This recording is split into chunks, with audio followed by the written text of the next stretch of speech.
ញពីแสงជូនអូនបាញ់ជាក់ពីបេះដូងតែនៅតែស្រឡាញ់ទោះពេលនេះពួកយើងលែងជាសង្សារដូចមុនតែចិត្តស្នេហ៍មានមុំមិនព្រួលប្រែហើយបងក៏ដឹងថាចិត្តជីវ៉ាពេលនេះស្អប់ប្រុសម្នាក់នេះមិនចង់សំបីឃើញមុខតែទំនុកមួយនេះចង់រៀបរាប់ពីក្តីទុក្ខបងក៏រស់មិនសុខពេលបែកអូ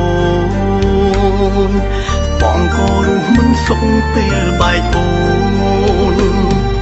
ស្ដាប់បទចម្រៀងនេះតើយល់ចិត្តបងខ្លះទេពេលដែលគ្មានមាសមេក្នុងចិត្តពិតខ្វល់ខ្លាយហើយបងរស់សពថ្ងៃរស់គ្រាន់កំដរសំបកកាយចិត្តវិញ្ញាណស្លាប់បាត់មុនទៅហើយដឹងទេរស់គ្មានពេលជួបជុំរស់នៅផ្ដុំតែភាពឈឺផ្សាមនុស្សនៅមានសង្ខារតែមិនអាចបានជួបគ្នាស្រែកច្រៀងអងវមេឃសូមជួយលួងចិត្តមាសមេអាចធ្វើវិញបានទេពេលស្ដាប់បទនេះចប់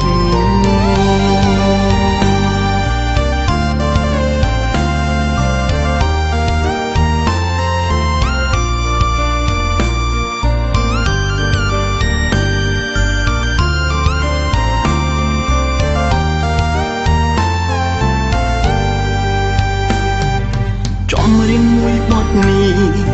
តែងពីแสงជូនអូនបាញ់ជាក់ពីបេះដូងតែនៅតែ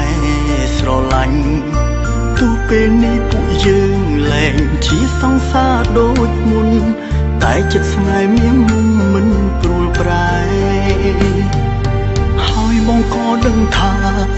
ចិត្តជីវ៉ាពេលនេះស្អប់ប្រុសម្នាក់នេះមិនចង់សំបីឃើញមុខតែទំនុកមួយនេះចង់រៀបរាប់ពីក្តីទុក្ខបងក៏រស់មិនសុខពេលបែកអូនបងក៏រស់មិនសុខពេលបែកអូនស្ដាប់មកចម្រៀងនេះតើយល់ចិត្តបងខ្លះទេពេលដែលគ្មានមាសមេក្នុងចិត្តពិតខ្វល់ខ្លាយហើយបងរស់សពថ្ងៃរស់គ្រាន់កំដរសំបកកាយចិត្តវិញ្ញាណស្លាប់បាត់មុនទៅហើយដឹងទេ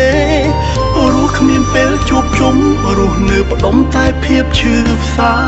មនុស្សនៅមានសង្ខារតែមិនអាចបានជួបគ្នាស្រែកច្រៀងអងវមេឃសូមជួយលួងចិត្តមាសមេអាចធ្វើវិញបានទេពេលស្ដាប់បទនេះចប់